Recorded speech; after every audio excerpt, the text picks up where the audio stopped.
Bien, bienvenidos a todos.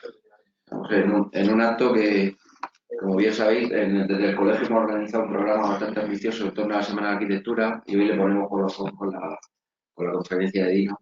Y estamos muy contentos desde el colegio que además haya un foro pues, entre familiar y fuera de la disciplina, que siempre intentamos hacer como algunos actos culturales que tengan que ver con la transmisión de la arquitectura a la sociedad y este, sin duda, es uno de ellos importantísimo.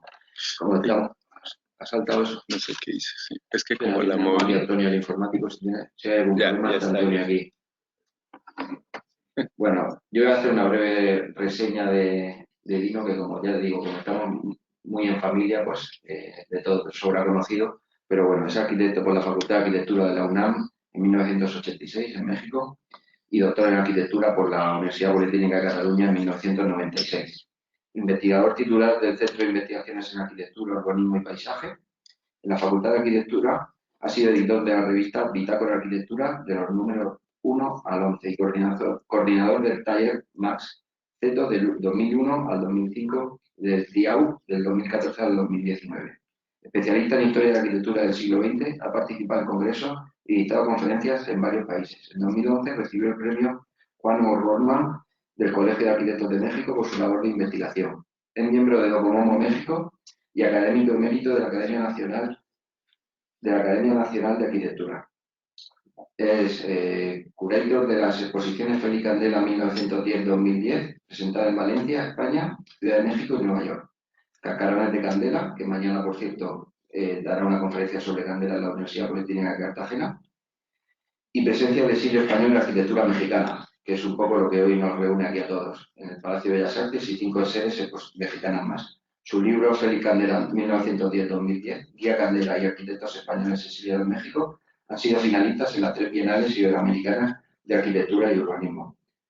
Con esta breve reseña nos hacemos una idea un poco del perfil del conferenciante de hoy y sin más, como es el protagonista del acto, no quiero que se retrase más la presentación y darle la bienvenida y las gracias por participar en la Semana de Arquitectura del Colegio y tenerte aquí, que es un honor. Muchas gracias. Muy buenas noches, muchas gracias a ti, Juan Pedro, por la invitación. En 2006 estuve en esta sala dando una conferencia que se llamó Arquitectura y Exilio Félix Candela en México. Y ese año, bueno, en esa ocasión conocí a Emilio Pérez Belda, que está aquí presente y que fue un poco el que organizó esta charla. Y sobra decir que agradezco mucho que abran esta oportunidad de presentarme en esta sede y en esta ciudad que obviamente para mí es muy cercana, ¿no? Aquí vengo con mi madre que nació aquí hace 90 años. Y lo que les quiero hablar un poco es de lo que sucedió. Estamos conmemorando los 80 años del inicio del exilio español, del final de la Guerra Civil y el inicio del exilio republicano. Y yo he trabajado el tema de los arquitectos en el exilio, particularmente en México, pero también he ido averiguando sobre lo que hicieron en otros países. Y sobre eso vamos a hablar aquí. Todos conocen, obviamente, este cuadro de Picasso.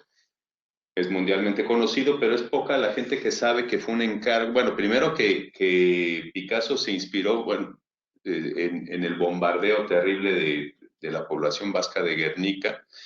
El 26 de abril de 1937, la aviación nazi ensayó sus primeros bombardeos aéreos sobre esta población. Y Picasso pintó el cuadro para figurar en el pabellón de la República Española en París en 1937. Una obra de José Luis Sert y Luis Lacasa, dos arquitectos, uno nacido en Barcelona y formado en la Escuela de Arquitectura de Barcelona, y el otro nacido en Ribadesella, en Asturias, y formado en la Escuela de Arquitectura de Madrid, ambos exiliados después de la guerra. Digamos, el contexto en el que se construyó este pequeño pabellón, que era un ejemplo de arquitectura moderna española, fue el Campo Marte, y esa exposición del 37, donde el acceso a la exposición estaba enmarcado por estos dos edificios, el de la Alemania nazi y el de la Unión Soviética, ¿no? Dicen que los extremos se tocan, y en este caso, el caso de esta arquitectura monumental, totalitaria prácticamente, y entre esos edificios, bueno, a los pies de esos edificios, esta maravilla de la arquitectura moderna española, que fue un poco el canto de cisne de la historia de la integración del movimiento moderno en España. A partir del final de la Guerra Civil, todo lo que tuviera que ver con las ideas progresistas de la arquitectura fue prohibido prácticamente en España, y así la historia de la arquitectura moderna española tuvo una especie de desfase. Fue hasta los años 50 que se empezaron a recobrar las ideas vanguardistas en la arquitectura. En el 37, mientras se celebraba la exposición en París, esto es lo que pasaba en España. Lo que se ve arriba a la izquierda es la ciudad universitaria de Madrid, que fue sede digamos, de la batalla entre el ejército republicano y el ejército nacional, el ejército de Franco, y luego algunas imágenes de la retirada de Cataluña, de los puentes que se construyeron con ideas de un arquitecto, Ovidio Botella. Y esto es un poco el resultado de lo que fue la diáspora republicana, que empezó en 1937 y 38 con el envío de niños para protegerlos de la guerra a otros países. A Inglaterra fueron cerca de 4,000 niños, a Rusia 3,000, a México llegaron 500 niños, los famosos niños de Morelia. Y entre enero y marzo del 39, mientras durante lo que se conoce como la retirada de Cataluña, salió a Francia medio millón de republicanos, y al norte de África 3,000 exiliados. Y luego, entre el final de la Guerra Civil, entre el 1 de abril de 1939 y 1942, fueron, un poco este fue el movimiento, 200,000 refugiados decidieron regresar a España. Muchos fueron encarcelados, otros incluso fusilados. 20,000 fueron al norte de África, 15,000 fueron deportados a campos de concentración alemanes durante la Segunda Guerra Mundial, y a Rusia llegaron cerca de 2,000 exiliados. Y 35,000 lo hicieron a Latinoamérica, sobre todo, y a México llegaron entre 20 y 25,000 cabezas de familia, según se calcula. Estas son imágenes de la retirada de Cataluña, del paso por los Pirineos y bueno, de la entrada del ejército franquista a Barcelona, lo que marcó el final de la Guerra Civil. Este es un documento muy impresionante que está en el archivo del Avery Library, la biblioteca Avery de la Universidad de Columbia en Nueva York, y forma parte del acervo de Félix Candela, que donó a finales de los años 80, donó su legado documental a esta biblioteca. Y es un salvoconducto que está dirigido al jefe del segundo sector, capitán don Félix Candela, y dice adjunto: le mando el salvoconducto para el paso de la frontera francesa en el momento que las circunstancias lo requieran. Está fechado el 5 de febrero de 1939, y lo que dice es que al personal de tropas se le preguntará si quiere pasar la frontera o quedarse, dejando en completa libertad para su decisión.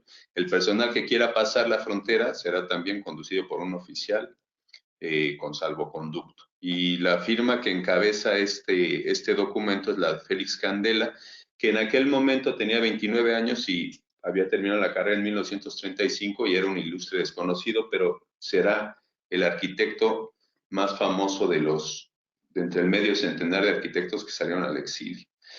Cuando yo hice mi tesis doctoral en Barcelona, entrevisté a 6 arquitectos que todavía vivían, y aquí he seleccionado algunas frases que me dijeron o Félix Candela en la entrevista que le hice en 1992, o Arturo Sáenz de la Calzada, a quien entrevisté en el 91.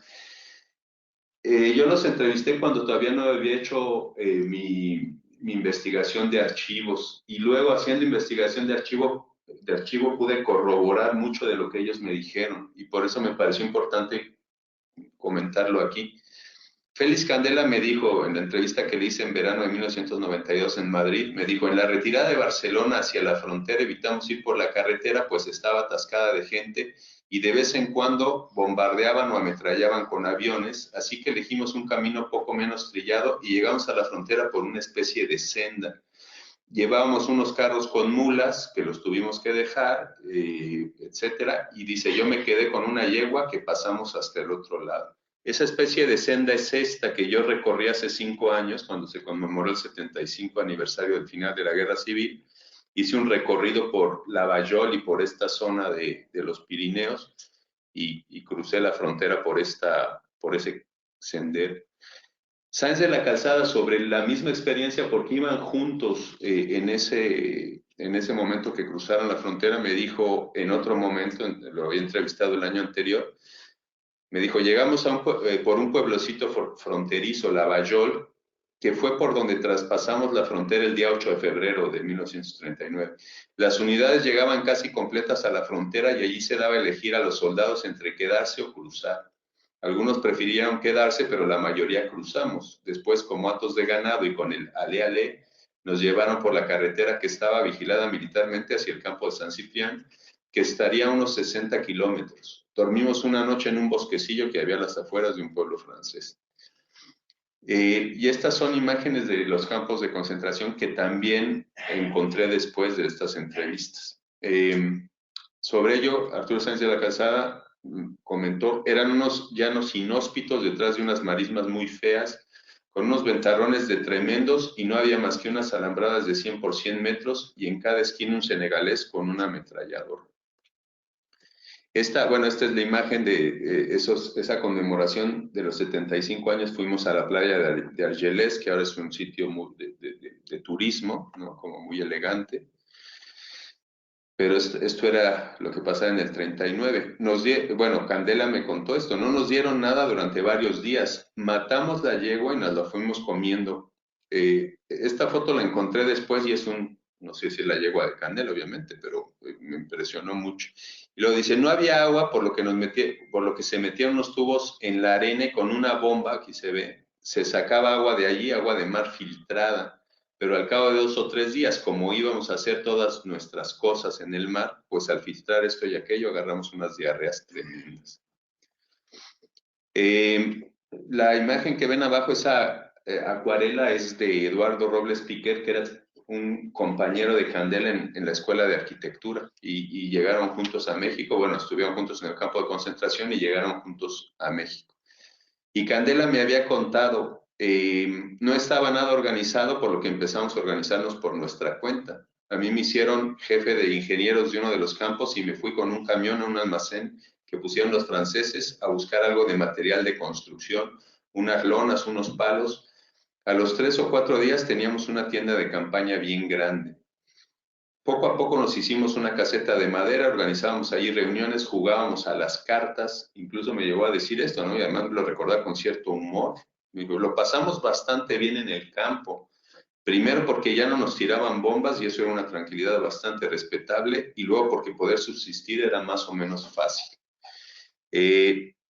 Candela me contó que él terminó la carrera de arquitectura, trabajó con Carlos Arniches y Martín Domínguez y no tenía mucha experiencia, pero que aprendió mucho de construcción haciendo trincheras, porque su batallón era de sapeadores, y haciendo esta especie de arquitectura de emergencia, ¿no? En los campos de concentración.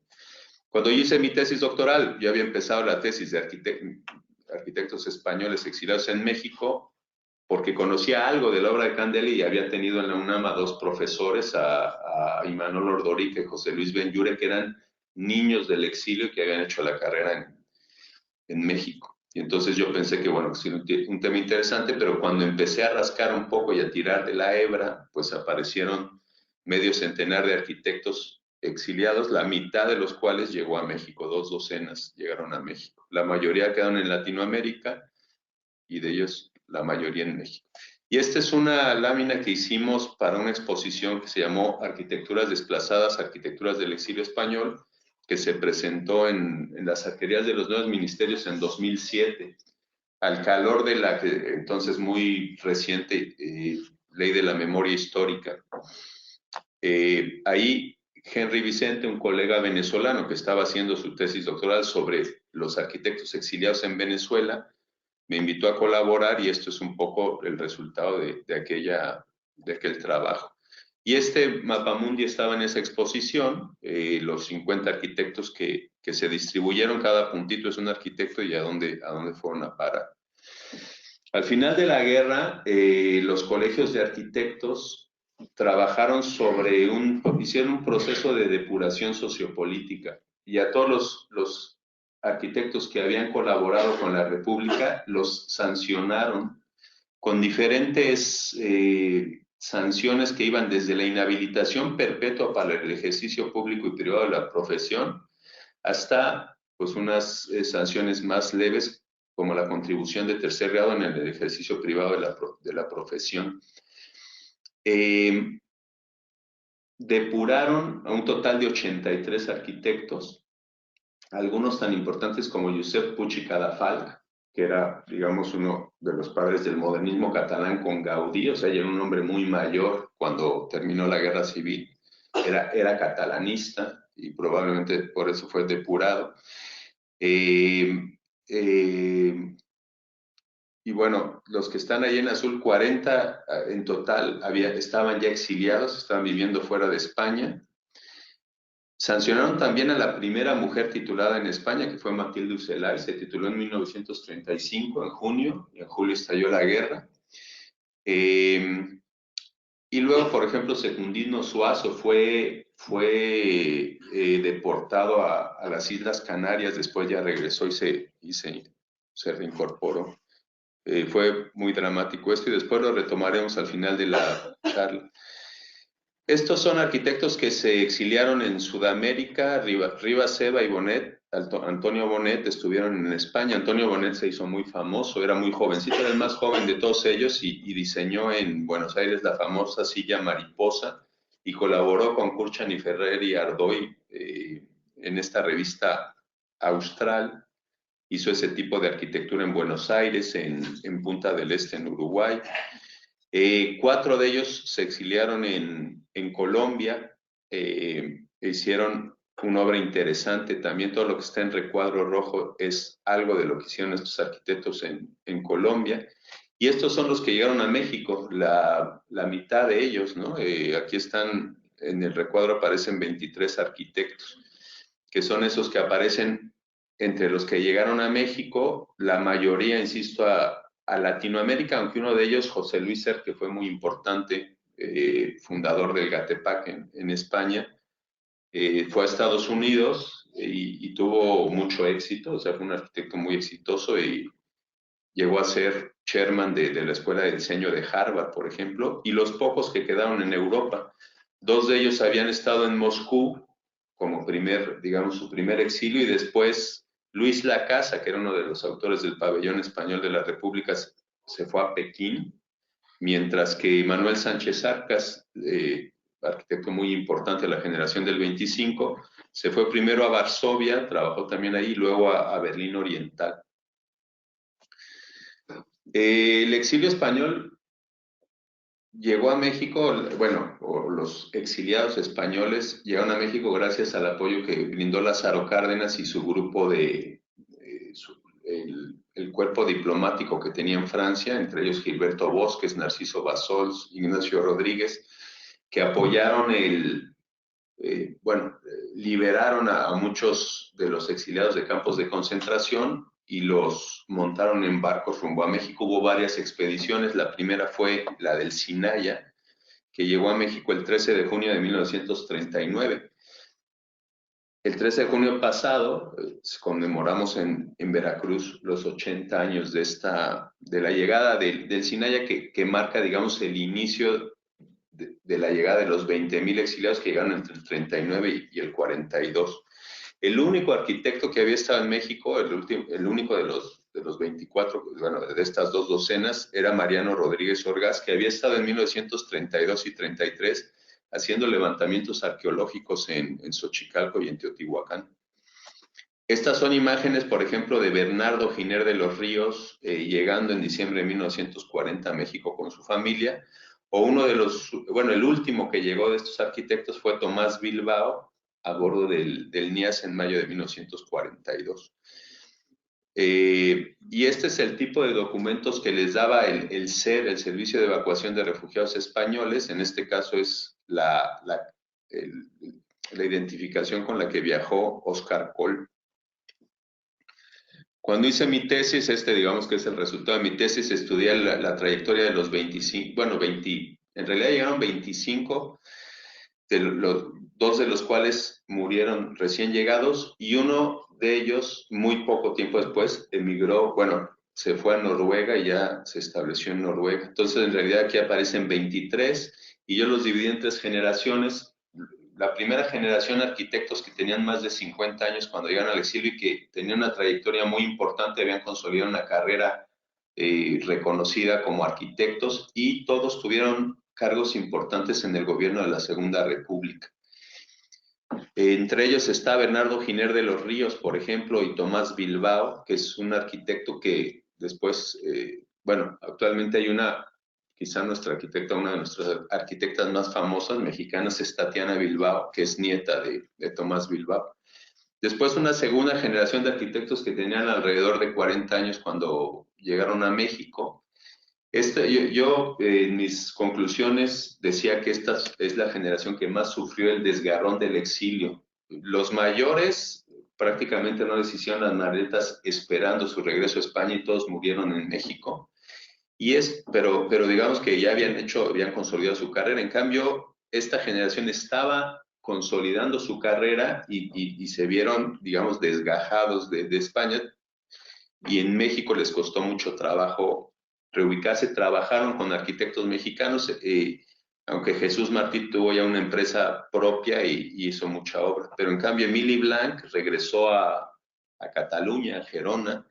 José Luis Mariano Benlliure, que era hijo del escultor Mariano Benlliure, regresó a Madrid. Y Juan de Madariaga regresó al País Vasco, a Bilbao. Eso fue a finales de los años 40 y principios de los 50, cuando el régimen de Franco había suavizado un poco digamos, el control y había también, empezaban a dejar sin razón aquellas sanciones que les habían impuesto. Y los más jóvenes que tenían alrededor de 30 años y que habían hecho poca obra en España o nada, como los más jóvenes, pues fueron los que mejor aprovecharon, si se puede decir así, su llegada a un país como México, que era 4 veces más grande que España, 4 veces más grande que su país en territorio y la mitad de densamente poblado. O sea, era un país que estaba creciendo. Se dieron cuenta que su oportunidad estaba en fundar empresas constructoras. Todos ellos habían estudiado en la escuela de Madrid o en la de Barcelona, eran las dos únicas escuelas que había, y eran escuelas técnicas de arquitectura y siguen siéndolo actualmente. Les enseñaban mucho sobre construcción, cálculo estructural, instalaciones, eran buenos constructores. Y entonces se dieron cuenta que su oportunidad estaba en ofrecer sus servicios más que como arquitectos, como constructores. Y luego a las empresas de construcción les llegaban también encargos de proyectos, ¿no? Y tenían la capacidad también de desarrollar. Entonces, las 3 primeras empresas, Vías y Obras, Ras Martín y Técnicos Asociados, Sociedad Anónima, se fundaron en 1940, o sea, prácticamente recién llegados. Y luego la más longeva fue Técnicos Asociados, más de 40 años de actividad. Y Cubierta Sala, que al final de cuentas sería la más famosa, la empresa de Félix Candela, se fundó en 1950 y en los 20 años que trabajó hizo muchísima obra. Esta es la ciudad que encontraron los exiliados, una ciudad de México que todavía era la región más transparente del aire, como escribió Carlos Fuentes, y era una ciudad que tenía un poco más de 1 millón de habitantes en esos años y era una ciudad que estaba expandiéndose, igual que la economía del país. México vivió un boom económico que coincidió con la Segunda Guerra Mundial y que se extendió a toda la década de los 40, de los 50, incluso de los 60. Se conoce como el milagro mexicano. Fue la época en que el país se convirtió de ser un país eminentemente rural a uno modernizado o moderno o industrializado. Se hizo la industrialización del país. Y la Ciudad de México creció. Los refugiados españoles, aunque uno de los acuerdos con el gobierno de Lázaro Cárdenas era que no se instalaran en ciudades consolidadas, la mayoría acabó viviendo en Ciudad de México porque era una ciudad agradable, con un clima fantástico y además digamos, con mucha familiaridad para ellos. Le sorprendió mucho la potencia de la arquitectura moderna española. Las historias de la integración de las ideas del movimiento moderno en España son muy similares entre México y España, con la diferencia de que en España fue mucho más tímida digamos, el apoyo gubernamental a la nueva arquitectura, mientras que en México, ya una vez consolidado el movimiento postrevolucionario, recordemos que México tuvo una guerra civil entre 1910 y 1921, la Revolución Mexicana, y que después de eso tuvo un periodo de mucha inestabilidad, pero se estabilizó a partir de 1928 más o menos. Es muy significativo que a partir de 1934 se estableció el esquema sexenal y, y todos los presidentes de la República que han pasado desde 1934 en México han cumplido con su sexenio. O sea, en ese sentido ha sido un país muy estable. Y esto, digamos, el primer presidente que cumplió su sexenio fue precisamente Lázaro Cárdenas. Entonces ya hacía 10 años que hacía más de 10 años que Juan Seguro, Francisco Serrano hacían esta arquitectura Art Deco. Este es el primer edificio en altura que se hizo en la Ciudad de México, 12 pisos. El edificio Ermita, que se convirtió en una especie de colonia de refugiados, porque muchas familias llegaron a vivir ese edificio de pisos en alquiler. José Villagrán García hacía 10 años que había construido el sanatorio antituberculoso de Huipulco, que se considera la primera obra moderna en México, la primera obra pública, y Juan O'Gorman ya hacía también 10 años que le había hecho las famosas casas funcionalistas a Diego Rivera y Frida Kahlo. Cuando llegan los españoles, el gobierno de Lázaro Cárdenas les otorga muchas facilidades, entre ellas la posibilidad de reconocerles los títulos profesionales. El problema es que, bueno, de los veintitantos arquitectos que llegan, solo 2 venían con su título profesional. Entonces lo homologaron, Arturo Sáenz de la Calzada y José Caridad Mateo homologaron sus títulos y un poco le firmaron los proyectos a sus compañeros. Este boom económico se reflejó en la industria de la construcción y eso les permitió a la mayoría de ellos insertarse en el mercado de trabajo. Y la primera obra que tuvo un impacto público, la primera obra de los exiliados que tuvo impacto público en México fue esta intervención que se hizo en las pérgolas del Palacio de Bellas Artes. Aquí a la izquierda está la Alameda Central de México, que es el parque más importante, y a la derecha está el Palacio de Bellas Artes. Y a los pies del palacio estaban estas pérgolas, donde Rafael Jiménez Siles, que era un editor refugiado, consiguió que le permitieran poner una librería. Y Arturo Sáenz de la Calzada fue el encargado del proyecto, aprovechó la doble altura de las pérgolas y ubicó en planta baja la librería y en planta alta una sala de exposiciones, donde hubo, por cierto, varias exposiciones de pintores exiliados. Y en planta baja presentó, su idea fue colocar los libros tras vitrinas y el dominio, digamos, del cristal en toda esa fachada hizo pensar a los dueños de la librería en ponerle librería de cristal. Fue la primera librería de cristal que hubo en México, de una cadena que luego fue muy grande y que se extendió por todo el país. Entre los primeros trabajos de los arquitectos estuvo, por ejemplo, la adaptación de las casonas que los refugiados alquilaron para establecer los colegios del exilio, los que se conocen ahora como colegios del exilio, donde pretendían que sus hijos entraran a estudiar con el plan de estudios de la Secretaría de Educación Pública de México, pero incorporando materias españolas como historia de España, geografía española, con la idea de que sus hijos no perdieran el curso cuando regresaran a España. O sea, pensaban que iba a ser muy corto el plazo de su exilio. Fue muy triste, primero, el papel de los países, digamos, democráticos durante la guerra. O sea, Inglaterra y Francia firmaron un pacto de no intervención, mientras que la Alemania nazi y la Italia de Mussolini apoyaban abiertamente al ejército franquista en la guerra.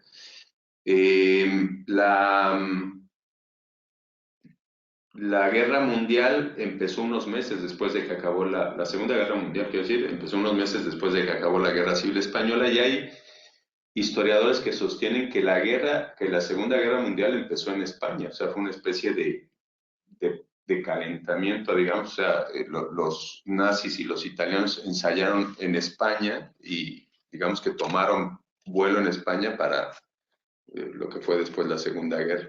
Bueno, el caso es que el exilio, cuando terminó la Segunda Guerra Mundial en 1945, los exiliados, los republicanos estaban convencidos de que regresarían a España, es decir, de que el gobierno de Franco, pues, igual que Hitler y Mussolini cayeron, pues caería Franco. Pues no fue así, se extendió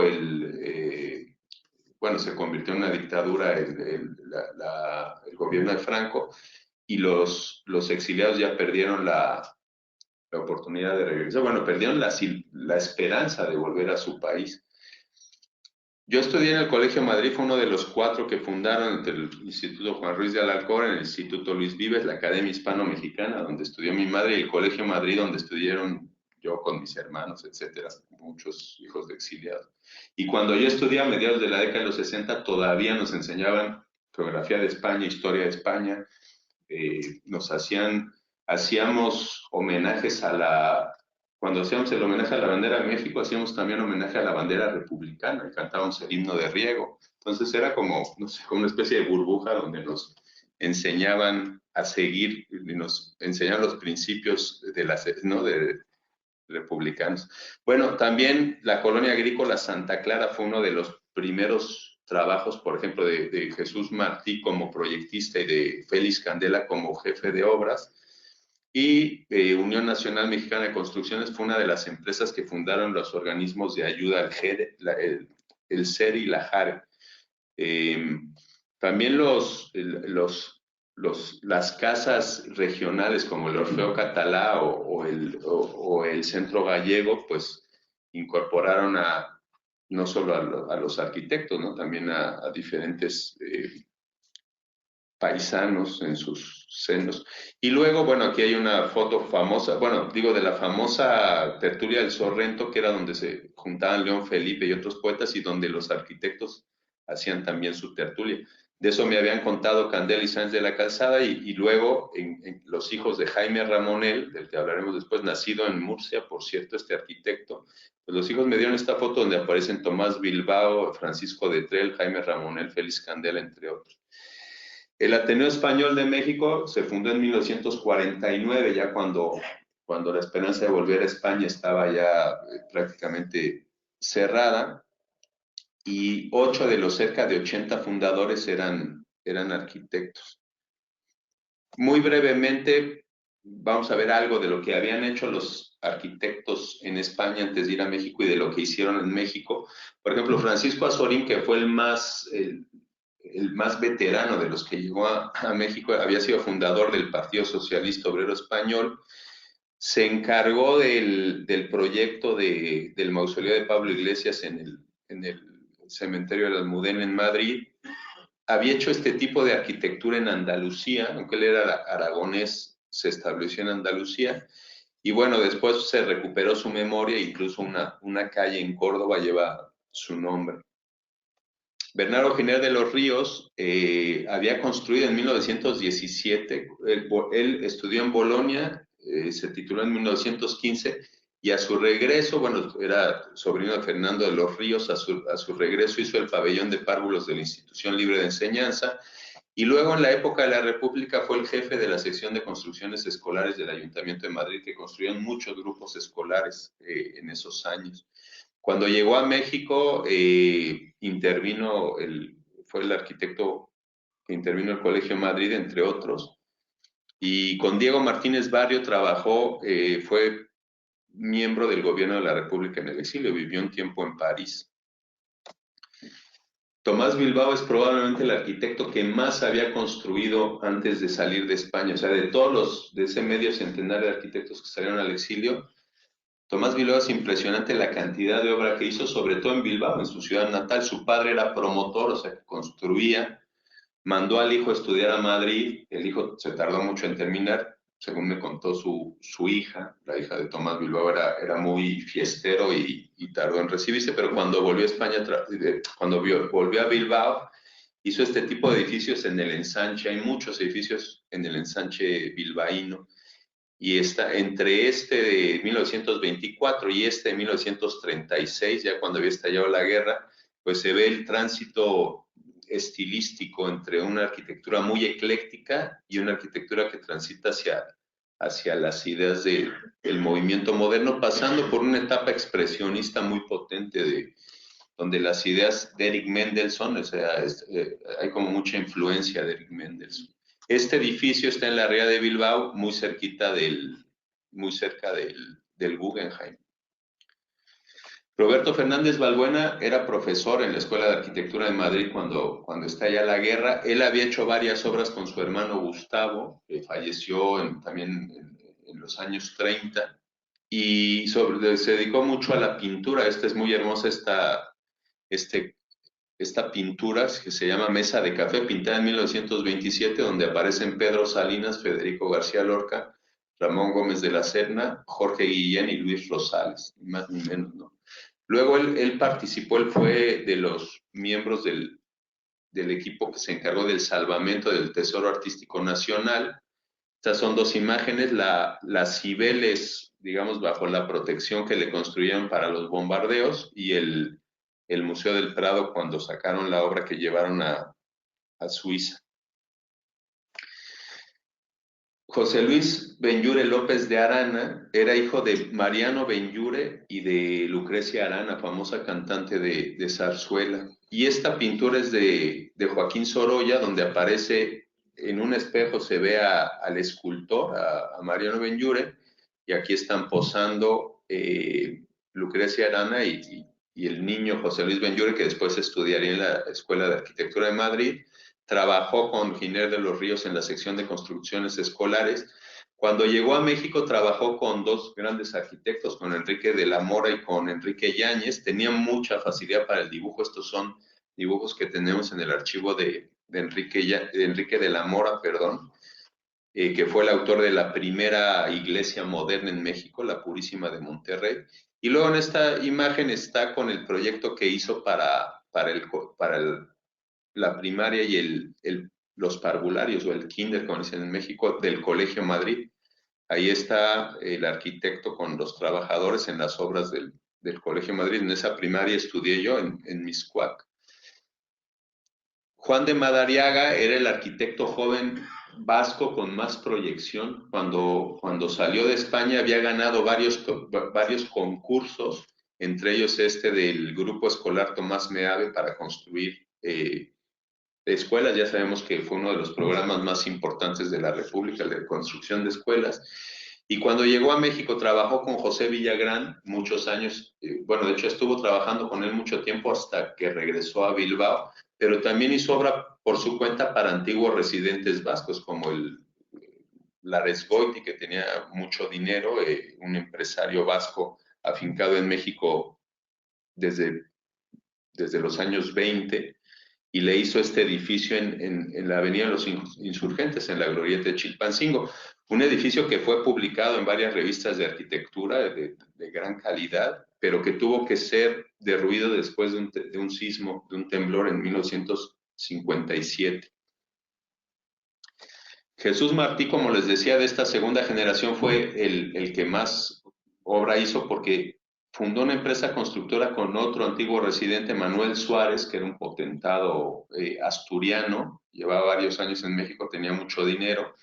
Jesús Martí había levantado este edificio en Madrid en 1930, está en la esquina, bueno, en la cuchilla que hacen Alcalá y Goya, o sea, en un sitio muy importante en Madrid, y era otro de estos arquitectos que tenía mucha proyección. También había ganado varios concursos nacionales. Y bueno, en México fundó la empresa y contrató a varios de los arquitectos jóvenes. A Arturo Sáenz de la Calzada y Enrique Segarra los nombró sus jefes de obras en Ciudad de México, y Sáenz de la Calzada y Segarra en Veracruz.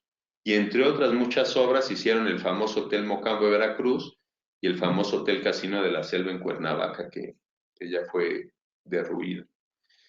Después, en 1960, Martí se dejó la profesión y se dedicó a la pintura. Tiene una obra vastísima, interesante. Enrique Segarra, que ha habido como jefe de obras a Veracruz, se estableció en Veracruz e hizo muchísima obra. Es uno de los arquitectos con más obra en el puerto de Veracruz. Y luego se asoció con uno de los niños españoles que se hicieron arquitectos en México, con Gerardo Martín Iglesias, que se fue a vivir a Veracruz y a trabajar con pues con su mayor, ¿no? Con el arquitecto Segarra. Mientras que Sáenz de la Calzada se estableció en Ciudad de México, antes de salir al exilio, había trabajado había formado parte del grupo de teatro universitario La Barraca, o sea, era cercano a Federico García Lorca. En esta fotografía está García Lorca, y por allá está Sáenz de la Calzada.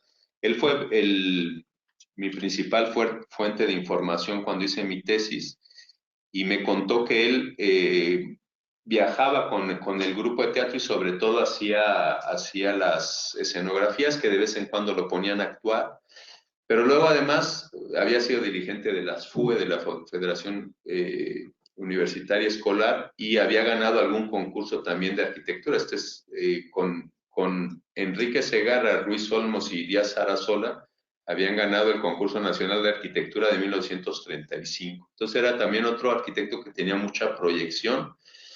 Sale del exilio y sobre todo, bueno, se dedica en México hizo muchas casas para exiliados. Entre ellos le hizo la casa a Luis Buñuel. Habían sido compañeros en la residencia de estudiantes, y según me contó Juan Luis Buñuel, el hijo de Buñuel, fueron juntos. Juan Luis se acordaba que a los 10 años, en 1953, fueron juntos al terreno que había comprado Luis Buñuel, y que le dijo a Sáenz de la Calzada que le hiciera una casa que le recordara a la colina de los Chopos, a la residencia de estudiantes, y por eso Sáenz de la Calzada hizo esta casa en ladrillo aparente, en ladrillo visto. Y Ovidio Botella Pastor, que era compañero de promoción de Félix Candela, durante la guerra fue uno de los arquitectos que entrevisté, y me contó que él en la guerra había diseñado los famosos puentes del Ebro, ¿no? Que salen incluso en la canción, me parece que es Ay Carmela, que dice, si ellos nos los tiran, nosotros los construimos. Con esta idea de unos puentes desmontables que se construían muy rápidamente. Él me lo contó y luego lo constaté en varios libros de historia, el de Tuñón de Lara, sobre todo, que habla del coronel Ovidio Botella, que era muy jovencito. En México funda la empresa Constructores Técnicos Asociados. También incorpora, por ejemplo, a Roberto Fernández Balbuena, que había sido su maestro en Madrid, trabaja con él. Juan Ribaud, que era uno de los más jóvenes también, y hace muchísima obra, ¿no? Entre otras, el edificio en el Sanatorio Español de México, la maternidad del Sanatorio Español, donde nacimos muchos de los hijos de exiliados, ¿no? Ahí me parió mi madre. Y Eduardo Robles Piquer, que también de la misma generación, cuando entrevisté a Félix Candela, me dijo, te voy a mandar un libro que hizo Robles Piquer, y me mandó fotocopiado un libro que se llama 42 arquitectos más, publicado en 1935. Es su promoción, o sea, son sus 42 compañeros de la promoción de 1935, bueno, que terminó la carrera en 1935, y que los inmortalizó, digamos, con estas caricaturas. Candela, Botella y Robles Piquer. Muchos de ustedes recordarán que Robles Piquer, hubo un ministro del gobierno de Franco, ministro de Turismo, me parece que era Carlos Robles Piquer, que era hermano de Eduardo Robles Piquer. Ayer vimos, con mi madre, mi hermana y mi sobrina, vimos la película espléndida de Amenábar. No sé si la han visto, pero es impresionante la reconstrucción que hace de la situación que se vive en Salamanca cuando viene el levantamiento militar. Bueno, aquí está la pintura que vimos antes que hizo Robles Piquer, y luego estas caricaturas. Tenía una mano increíble, ¿no? Y hacía estas caricaturas. Entonces, no sé si lo reconocen ustedes. Bueno, que está Manolo Fernández Delgado, que está por ahí, ¿no? Está Manolo por ahí, ¿no? no sé si sepas quién es pero es Ramón Gaya, ¿no? Es una caricatura fantástica. Bueno, Fernández Balbuena y luego bueno, León Felipe por aquí, pero aquí está Lázaro Cárdenas y aquí una maravillosa caricatura de Diego Rivera, ¿no? Lo dibujé igual. Y bueno, hizo obra interesante en su empresa, pero en 1955 tuvo que emigrar, tuvo algunos problemas en México y emigró a Venezuela. Y se estableció en Venezuela, hizo mucha obra interesante en Venezuela. Oscar Colalas, también de los más jóvenes, había pasado por República Dominicana, lo mismo que que Giner de los Ríos, y se estableció en Cuernavaca, hizo mucha obra allí, hizo cascarones de concreto, cascarones de hormigón, que veremos más adelante. Pero también le hizo, por ejemplo, la casa a Erich Fromm, al famoso psicoanalista alemán que vivía en Cuernavaca. Y bueno, un gallego y un murciano que se conocieron, bueno, se habían conocido aunque, bueno, se habían conocido en la Escuela de Arquitectura de Barcelona y se asociaron en México. José Caridad, que era de La Coruña, se considera uno de los padres de la arquitectura moderna gallega y llegó un momento en el que, bueno, tuvo que abandonar Galicia y después fue muy reconocido por las obras tempranas. Entre 1933 y 36 hizo algunas casas de este tipo. Esto está en Oleiro, cerca de La Coruña. Y en México, a veces juntos, a veces separados, con Jaime Ramonel, que nació en Murcia el 11 de agosto de 1906, y bueno, se tituló en Barcelona y luego hicieron este tipo de arquitectura de vivienda, ¿no? De arquitectura habitacional. Muy interesante porque, bueno, las colonias de los años 40, 50, 60 en México, la Nápoles, la del Valle, pues están llenas de este tipo de edificios muy interesantes. Y Félix Candela, que terminó la carrera en 1935, fue el arquitecto que, digamos, que saltó a la fama, pero ya en la década de los 50. En sus primeros años hizo este tipo de proyectos. El primer edificio que construyó es el Hotel Catedral, que sigue en pie muy cerquita de la Catedral de México, ahí en la calle Donceles. Lo conoció Pepe hace poquito, que estuvo en enero, ahí en el Congreso de Historia de la Construcción. Y en 1949, o sea, 10 años después de llegar, hizo este cascarón experimental. En realidad, Candela, lo que le había apasionado cuando estudió la carrera de arquitectura en Madrid, eran las estructuras laminares de hormigón armado que se hacían en la Europa de entreguerras, ¿no? Buscando la manera más eficiente de hacer trabajar al hormigón armado, que era un material relativamente joven. O sea, la primera patente ya de arquitectura es de 1890.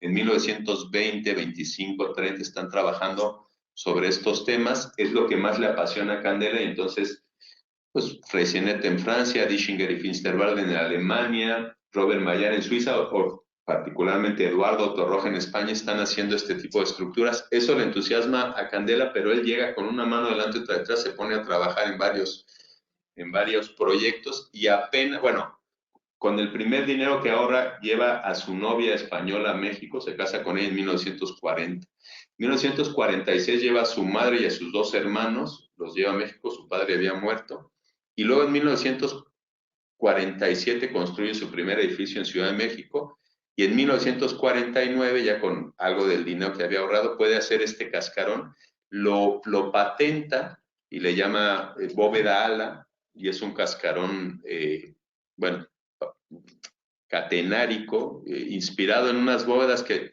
hicieron los ingleses durante la Segunda Guerra Mundial, y funda una empresa que le llamó Cubierta Sala, y ahí en 1951 hace la primera obra que lo catapulta a la fama a nivel nacional, que es el Pabellón de Rayos Cósmicos, en realidad un proyecto del arquitecto Jorge González Reina, que era uno de los 3 laboratorios del Instituto de Física Nuclear de la Ciudad Universitaria de México. La Ciudad Universitaria es la obra cumbre de la arquitectura moderna mexicana, y Candela interviene ahí con este proyecto. En realidad llaman a Candela para solucionar un tema técnico.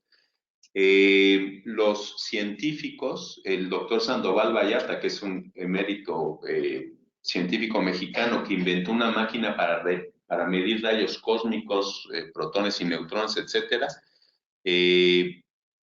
pedían que la cubierta no tuviera más de 15 milímetros de espesor, o sea, 1,5 centímetros. Y los ingenieros de Jorge González Reina, él había diseñado una bóveda cilíndrica y no era posible conseguir esa delgadez.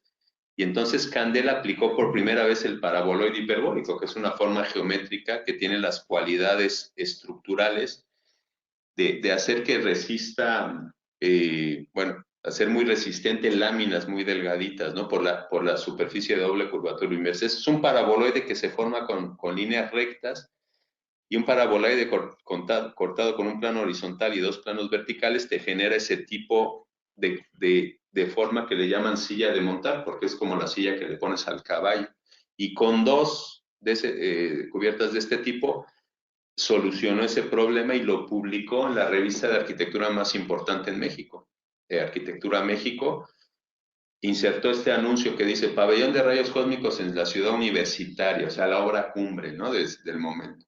Cubierto con un cascarón de concreto de 1,5 centímetros de espesor, arquitecto Jorge González Reina, consultor estructural, arquitecto Félix Candela.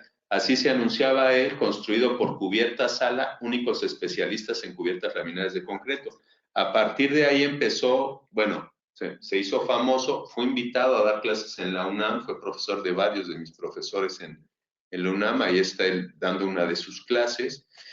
Y esta es una especie pues de mosaico que muestra desde la primera obra que le contrataron en Cubierta Sala hasta la última obra que hizo, o una de las últimas antes de emigrar a Estados Unidos. O sea, él llegó a México en 1939 y en 1971, ya después de haberse hecho mundialmente famoso, emigró a los Estados Unidos como profesor de tiempo completo de la Universidad de Illinois en Chicago. Y estos son algunos ejemplos de la arquitectura que hizo, la mayor parte arquitectura industrial, o sea, fábricas, almacenes, y luego, un poco para su sorpresa, según me contó, pues le empezaron a caer estos proyectos peculiares, ¿no? Ya vimos el pabellón de rayos cósmicos, pero iglesias que hizo, bueno, por su cuenta muy famosa, la Medalla Milagrosa, y luego las mejores iglesias, las mejores obras las hizo con el arquitecto Enrique de la Mora, que era un gran arquitecto mexicano, con el que había trabajado también Ben-Yure, pero los arquitectos llegaban a Cubierta Sala a pedir solución para sus cubiertas, y si era buen arquitecto, pues hacían cosas muy buenas, y si no era muy bueno, pues no hacían cosas muy buenas, o sea, y entonces lo mejor que tiene Candela es con muy buenos arquitectos, como Enrique de la Mora, estas tres iglesias, el Altillo, San Antonio de las Huertas y San Vicente Paul, las hizo con de la Mora. Con Joaquín Álvarez Ordóñez hizo el restaurante Los Manantiales, que es quizá la más famosa de todas. Luego también por su cuenta solucionó esa maravilla que es la planta embotelladora Bacardí, y ganó el concurso para hacer el Palacio de los Deportes para las Olimpiadas de México en 1968, con Enrique Castañeda, muy arquitecto mexicano, y con Antonio Peirí Maciá, un arquitecto de estos niños que salieron al exilio, que era catalán. Este es un plano que está en la Universidad de Columbia, que muestra, digamos, es la Ciudad de México, las principales vialidades de la Ciudad de México, y las 25 obras favoritas de Candela, ubicadas, ¿no? Aparece el nombre de la obra, la dirección y con quién la hizo, con qué arquitecto la hizo. Y son 25 obras de más de 200 que hemos encontrado solo en la Ciudad de México. El catálogo de proyectos de la empresa tiene cerca de 1,400 proyectos relacionados, de los que se construyeron alrededor de 800, que es una cifra muy considerable. Y les voy a mostrar nada más, pues quizás su obra más famosa, que es el restaurante Los Manantiales de Xochimilco. En el sur de la Ciudad de México, en una zona lacustre prehispánica, ¿no? Que recuerda cómo fue el México prehispánico, cómo era la Ciudad de México cuando era una ciudad lacustre. Ahí se levantó pues esta maravilla, que es un un cascarón. Candela le llamaba cascarones porque, bueno, son estas láminas, los hacía de 4 o 5 centímetros de espesor. Aquí le llaman cáscaras, pero Candela decía que una cáscara puede ser de manzana o de plátano y que no tiene la cualidad de rigidez que tiene un cascarón. O sea, un cascarón tiene la cualidad de ser una superficie muy delgada, pero que cubre un área muy amplia. Entonces, esta es la más famosa y simplemente, bueno, era una especie de flor de 8 pétalos. Formada por ese es un cuadrado de 30 metros por lado, otro cuadrado de 30 metros que se gira a 45 grados y en las intersecciones están los apoyos, los 8 apoyos que sostienen esa cubierta pues que sin apoyos intermedios cubre cerca de 1000 metros cuadrados de superficie. Y en realidad lo que hace Candela es ya, esto es una obra de madurez evidentemente, y ya está manejando un cañón de paraboloides. Es el paraboloide hiperbólico que se conta con un plano horizontal y 2 planos inclinados y genera un cañón de paraboloide hiperbólico que al intersectarse con otros, o sea, 4 cañones de ese tipo intersectados, generan esta especie de, pues una especie de flor que flota en los canales de Xochimilco.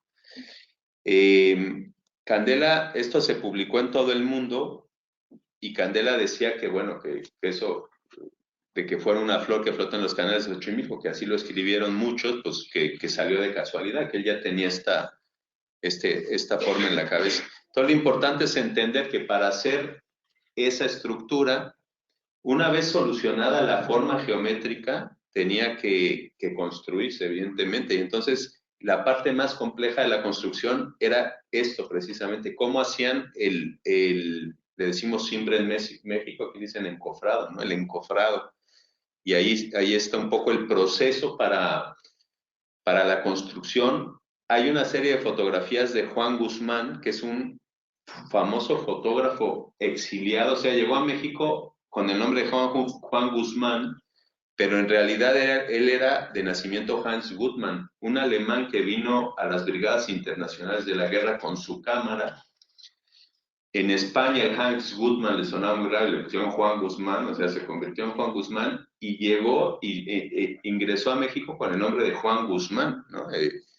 Y bueno, aquí se ve la manera en que está solucionada bueno, los pies derechos para sostener las vigas maestras que son las líneas rectas que se van moviendo en el espacio y formando esa superficie de doble curvatura inversa. Y luego la colocación ya del molde, o sea, de la cimbra, del encofrado sobre el que se verterá el concreto. El concreto, a final de cuentas, es una piedra artificial que toma la forma del molde donde la viertas, ¿no? Entonces, ahí está hecho el molde. Una vez solucionada o construida la cimbra, el encofrado, pues lo demás auténticamente era cantar y coser. O sea, aquí están cosiendo, mientras cantan unas rancheras, están cosiendo el, el armado, ¿no? Las varillas de acero muy delgadas, de 5/16, o sea, de 8 milímetros de espesor, y se van cosiendo para dejar listo el armado. Y luego la parte del vertido o el colado que le decimos en México, una revolvedora de concreto, muy sencillita, revolviendo concreto y rellenando botes, eh, pues que a lo mejor podrían tener 18 o 20 kilos como mucho de concreto y a subir botes, ¿no? Un ejército de albañiles subiendo botes y haciendo el colado. Y ahí está, ¿no? Poquito a poco, pi, pi, pi. O sea, acababa siendo un proceso muy artesanal, ¿no? Una especie de low-tech. Están vertiendo el concreto 4 centímetros de espesor. Cuando entrevisté a Candela me dijo que se podría hacer más delgado, pero que él necesitaba 2 centímetros por arriba y 2 por abajo para proteger el acero. Y entonces están ahí haciéndolo. A la derecha se ve el albañil con la llana, pues terminándolo. O sea, era como muy artesana. Hicimos un cálculo, bueno, esto es catálogo de proyectos y obras que tenemos en el Archivo de Arquitectos Mexicanos, que es una joya. Bueno, es donde hay 32 láminas de 50 por 20 centímetros, donde hay, insisto, cerca de 1,400 proyectos, y con circulito rojo los que se construyeron, incluso las fechas en que se hicieron. 57, 117, quiere decir, el año 1957, el proyecto de ese año, o sea, para cuando recién este proyecto era el 117 que hacían en 1957. El arquitecto que hacía el encargo, Joaquín Álvarez Ordóñez, salón de fiestas en Xochimilco y las fechas de construcción. Claro, esto es una maravilla para los que investigamos este tipo de cosas. O sea, construido entre el 7 de diciembre del 57 y el 31 de marzo del 58. Y lo que cobraron, 384,000 pesos de esa época, hicimos un cálculo viendo el cambio, cómo estaba, cerca de $60,000 costó esa superficie. Son aproximadamente 2,200 metros cuadrados de superficie alabeada, porque cubre 900 metros, pero claro, la superficie sube y baja. Más o menos 250 toneladas de concreto, lo que quiere decir que tuvieron que hacer 12,500 viajes, ¿no? Subiendo botecitos de concreto para completar, pues, esta maravilla. Ese es el momento del desimbrado, y este es el momento en el que Candela decía: señor Álvarez Ordóñez, arquitecto, ya acabé, ya me voy. Y Álvarez Ordóñez, yo que debía pensar, bueno, ¿y ahora dónde pongo yo la cocina, los baños, ¿no? Para no echar a perder esto. Y miren el edificio que diseñó Álvarez Ordóñez. Nunca se ve en las fotografías, ¿no? Jamás aparece, pero es un edificio que en planta baja tenía pues la cocina y los baños, y en planta alta donde se ponía la orquesta para tocar, y una ampliación de las mesas, ¿no? Vean el modelo de los coches del momento. Y bueno, ya la obra que se hizo como muy, muy famosa ahí en México. Ahora, en 1961, ya cuando se conocía mucho Candela, la Unión Internacional de Arquitectos, que celebraba y sigue celebrando su congreso cada 3 años, en el congreso que hizo en Londres en 1961, le dio a Félix Candela el premio Auguste Perret, que era el premio más importante que se da en el mundo de la arquitectura, el equivalente al Pritzker actual. Y bueno, el Ateneo Español de México le hizo un homenaje a Candela y le pidió a Arturo Sáenz de la Calzada que dijera unas palabras, y al propio Candela pues que hablar. Estos están sacados de manuscritos que encontré en el archivo de Candela, pero en Princeton. Resulta que ese legado impresionante que tiene Candela, que tiene cartas desde la guerra y tal, hasta pues cartas ya con los arquitectos más famosos. La parte más importante está en la Universidad de Columbia en Nueva York. Otra parte importante la tenemos en la Facultad de Arquitectura en México, en el Archivo de Arquitectos Mexicanos, porque las hijas de Candela, tuvo 4 hijas, habían guardado lo que su padre no quiso llevarse a Estados Unidos, o que le pareció poco importante, y nos lo donaron, y es interesantísimo. Y luego la viuda en segundas nupcias, o sea, Candela enviudó en 1963, y en 1967 se casó con una arquitecta norteamericana, que es un poco la que lo convenció de irse a Estados Unidos en el 71. Pero ella, que ya viuda, donó el archivo en 2008, donó lo que había dejado Candela en su casa en Raleigh, en Carolina del Norte, que fue el último lugar donde vivió Candela. Y es muy impresionante porque son negativos, transparencias, es una maravilla. Y entre otras cosas, muchos manuscritos, y estos manuscritos los encontramos ahí. Entonces, Sáenz de la Calzada, en aquella ocasión, en ese homenaje que hicieron el 8 de junio de 1961, dijo: sería vano tratar de conjeturar lo que pudiera haber sido la obra de Candela si la inmensa y dolorosa tragedia de nuestra guerra no hubiera dado un sesgo inesperado al curso de su vida. En México han transcurrido sus años más prolíficos y decisivos, más ricos de aventura espiritual y más densos en descubrimiento y creación. Y el propio Candela dijo lo siguiente: se ha vuelto muy difícil para nosotros saber lo que somos. Por una especie de rutina nos seguimos creyendo españoles, pero llevamos a México metido en el alma. Pasamos súbitamente de la guerra entre hermanos a la fraterna paz de México. No solamente pasamos de un país a otro, de una querida patria de nacimiento a otra no menos querida patria de adopción, sino que nos trasladamos de un continente a otro, de lo viejo a lo joven, de lo quieto a lo dinámico, de Europa a América, del desarrollo contenido a la explosión del desarrollo, del más lento de los ritmos al más vertiginoso.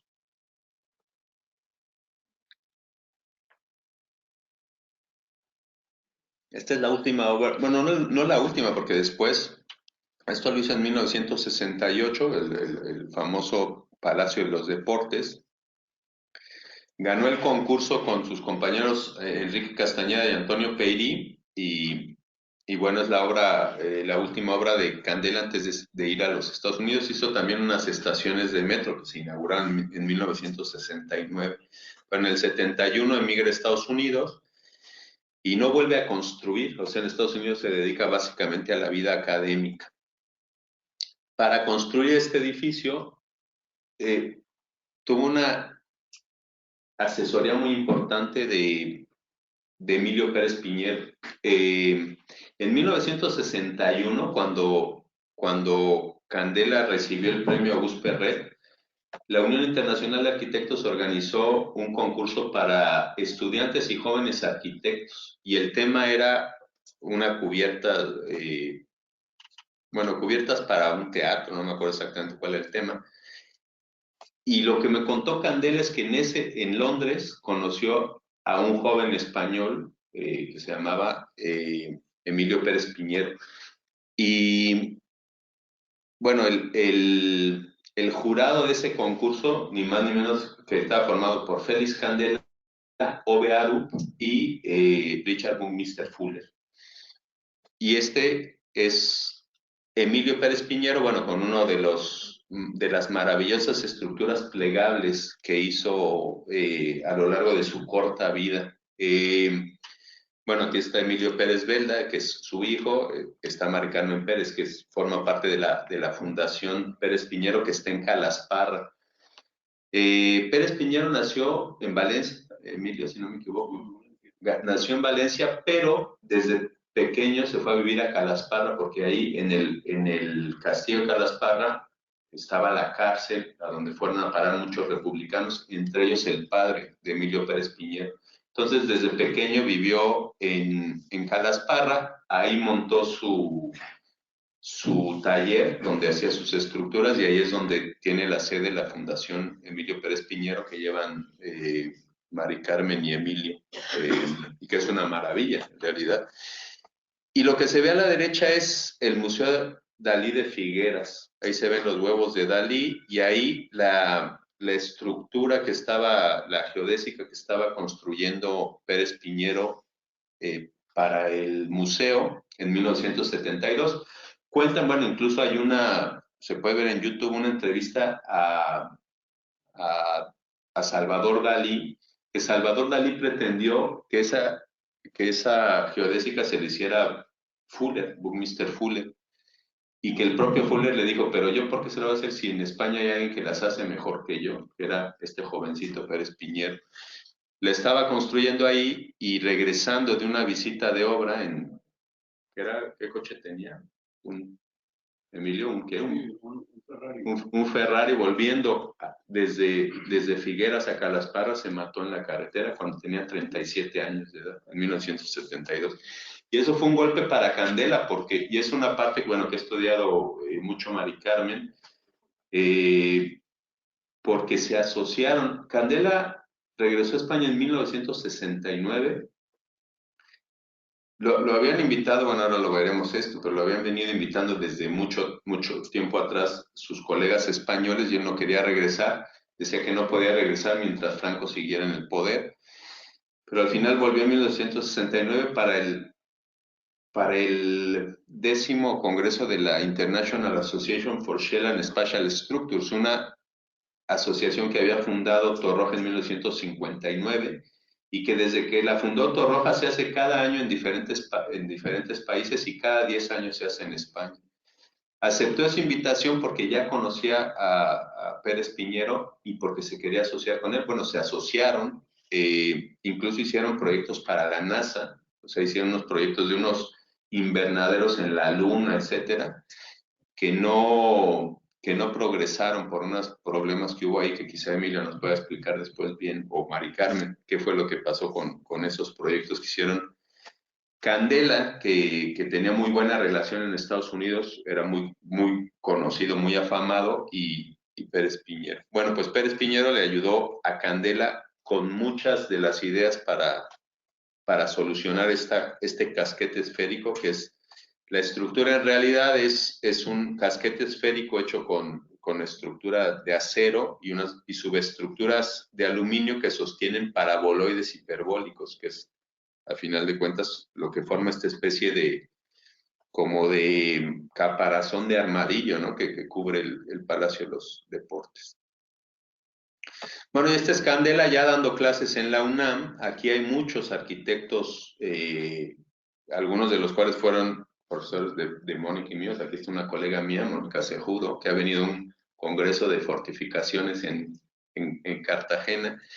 Y bueno, aquí están, y Mónica los conocerá, Enrique Ortiz, Oscar Hagerman, por aquí atrás Julio García Coll, por aquí está Juan Benito Artigas, que le acabamos de hacer un homenaje. Aquí está Fernando López Carmona, aquí dos chicas también de las chicas que llegaron exiliadas a México. Y de eso, con eso quiero acabar. Bueno, les quiero mostrar algo de lo que también llegó a México, que no eran arquitectos, obviamente eran niños, pero que se hicieron arquitectos en México, la mayoría en la UNAM y dos de ellos nada más en el Instituto Politécnico Nacional. Nosotros le llamamos arquitectos mexicanos nacidos en España, hay una treintena o más de 30, pero estas son imágenes de niños exiliados en México. Estas son imágenes de las escuelas que fundaron, pues de las reuniones que hacían, de lo que les enseñaban, ¿no? Lo que sabía Miloro, canciones infantiles españolas, etcétera. Pues cuando crecían se iban a otros, a la academia, etcétera, se reunían, por ejemplo, esto es del centro vasco, ¿no? Bueno, equipos de fútbol, desde luego, chicas guapas, ¿no? Esta es mi madre, está aquí. Muchas chicas guapas llegan con el... Y luego mucha labor política, o sea, constantemente hacían temas relacionados, ¿no? Los españoles salen a la victoria, unidos derribaremos a Franco, luchemos unidos contra el terror franquista, apoyo al gobierno de la República Española, en fin, labor política de los jóvenes, de esa generación hispano-mexicana le llaman, ¿no? Llegaron de niños. Estos son algunos de los arquitectos, ¿no? Aquí hay 12 de ellos, muchos de ellos profesores en la UNAM, Peirí, Antonio Encinas, desde luego Benlliure, Ordorica, Azorín Tonda, todos estos, Juan Benito Artigas, Víctor Daniel Rivera, Julio García Coll, pero muy importante también las primeras chicas que estudiaron, ¿no? O sea, niñas del exilio que tuvieron la oportunidad de estudiar la carrera en la UNAM. Hay una de las aulas magnas de la facultad, lleva el nombre de Pepita Saizó, una maestra muy querida, y luego otras que nos dieron clase, como Nile Ordorica, Pilar Tonda, y bueno, otras. Bueno, y hay una chica, Josefa Ruiz Funes Torrecillas, prima segunda de mi mamá, que nació en Cartagena. Su padre fue aviador en la guerra. Y aquí algunas fotos de estos niños. Aquí está Antonio Peirí Maciá con su madre. Su madre era hija de Antonio Maciá, del primer presidente de la Generalitat Catalana. Héctor Alonso Rebaque, y el título que le dieron en el Instituto Politécnico Nacional. Bueno, por ahí está Imanol Ordorica. Aquí Ángela Azorín con su padre, Francisco Azorín, el arquitecto más veterano que comentamos antes. Entonces, por ejemplo, Peirí, entre otras cosas, pues hizo este tipo de arquitectura, colaboró con Candela, fue el arquitecto que hizo prácticamente toda la parte arquitectónica del proyecto del Palacio de los Deportes, y luego se dedicó a la pintura. José Luis Benlliure, hijo del otro José Luis Benlliure, o sea, este es nieto de Mariano Benlliure. Cuando murió Mariano Benlliure, el escultor, en 1947, el padre de José Luis decidió regresar a España. José Luis había empezado la carrera en la UNAM regresó, de hecho esta fotografía, aquí está José Luis con su padre regresando a España con los dos perros mexicanos que tenían. Y José Luis ya tenía una novia en México y bueno, intentó, no lo aceptaron en la Escuela de Arquitectura de Madrid, fue a Roma a estudiar y acabó regresando a México. Hizo su carrera en México, fue profesor muy querido en la facultad, la galería de la facultad lleva su nombre, era gran pintor también. Y este es uno de sus primeros proyectos que es para muchos, y entre los que me incluyo, es el mejor edificio que se ha hecho en la Ciudad de México. El conjunto Aristos, en la esquina de la Avenida de los Insurgentes y Aguascalientes, que es, bueno, la Avenida de los Insurgentes es la avenida más importante de la ciudad. Y entre otras cosas fue el proyectista de la Basílica de Guadalupe con Pedro Ramírez Vázquez, que siempre hacía equipos muy buenos de arquitectos, pues llamó a Benlliure para solucionar el proyecto de la nueva Basílica de Guadalupe. Ángel Azorín fue hijo bueno, era el hijo de Francisco Azorín, de aquel que fue el más veterano de los arquitectos que llegó a México. Cuando yo hice mi tesis doctoral, Azorín, padre, ya había muerto y entrevisté a Ángel Azorín, él me contó mucho de su padre. Lo mismo que entrevisté a José Luis Benlliure para que me contara de su padre y a otros, otros familiares. Pero cuando terminé mi tesis le regalé a Ángela Sorín, se la regalé a Ángela Sorín, y en mi tesis un capítulo estaba dedicado a esas actas de depuración sociopolítica. Él no sabía que su padre había sido depurado, pero se indignó de tal manera que vino a España y estuvo duro y dale con los colegios de arquitectos. Conoció a Hernández Pesi, que era el presidente de la Federación de Colegios de Arquitectos, y logró que los arquitectos que los colegios de arquitectos hicieran un reconocimiento, digamos, un acto de desagravio a los arquitectos que habían sido represaliados o que habían sido depurados o sancionados con esa depuración sociopolítica. Entonces, en octubre del 2004 se hizo un evento en el que entregaron estos diplomas que dicen así, dice, el Consejo Superior de los Colegios de Arquitectos de España, dando cumplimiento al acuerdo unánime adoptado en el Pleno del 6 de mayo de 2004, hace pública la condena y total reprobación de la organización colegial por la sanción disciplinaria de que fue víctima el arquitecto, y entonces 83 diplomas iguales, ¿no? Este es el de José Luis Mariano Benlliure López de Arana y el otro es el de Tomás Bilbao Hospitalet.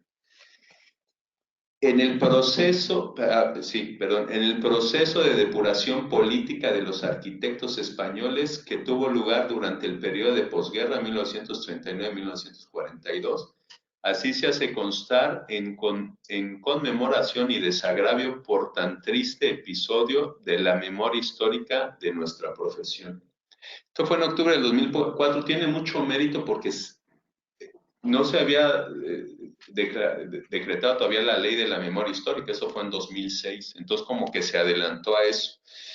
Y pongo aquí estos dos juntos, lo recibieron, estos dos diplomas lo recibió un nieto de ellos, de estos dos arquitectos. O sea, Benlliure, arquitecto madrileño, y Bilbao, arquitecto bilbaíno, no se hubieran conocido, o probablemente se hubieran conocido, pero sus hijos difícilmente se hubieran conocido.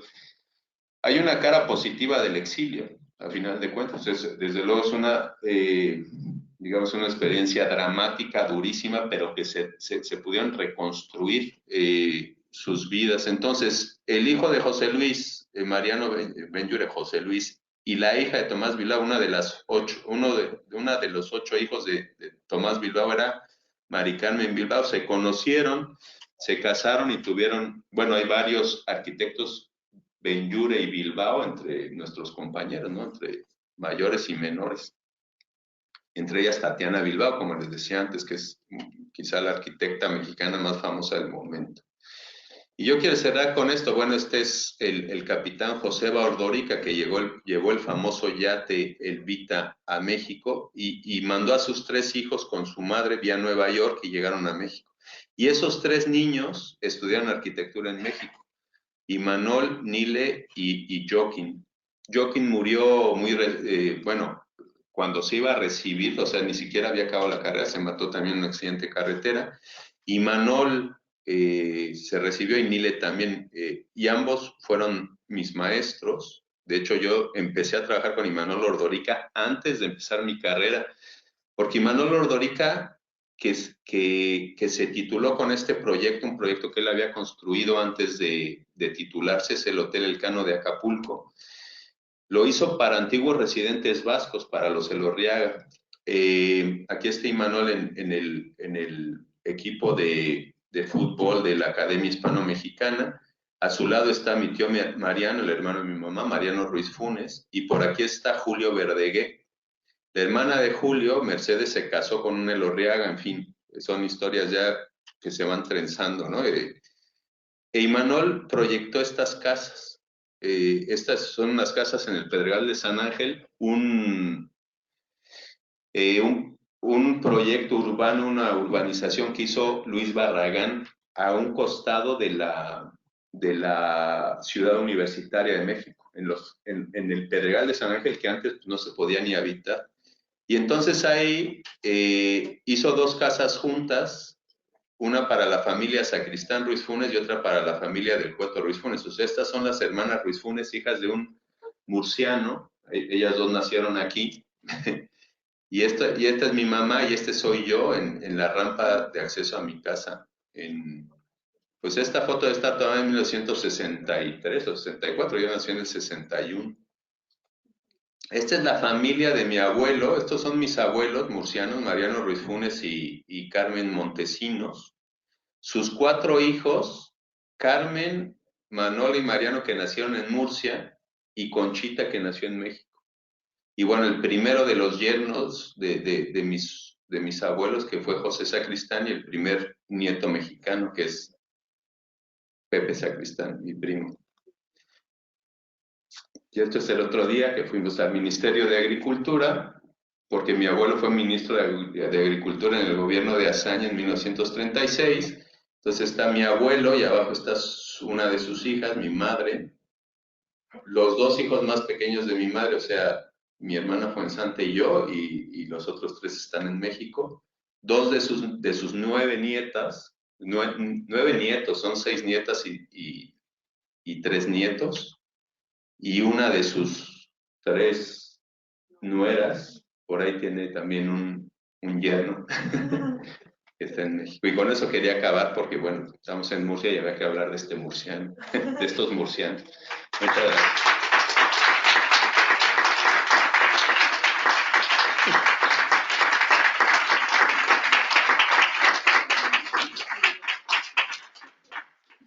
Bueno, muchísimas gracias.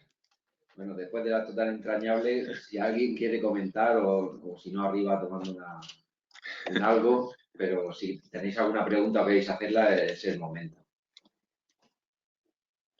¿No? Bueno, pues nada, pues de nuevo darte las gracias y que esta es tu casa para cuando quieras. Muchas gracias. Y que sois bienvenida, ¿vale? Y nada, subimos arriba. Gracias.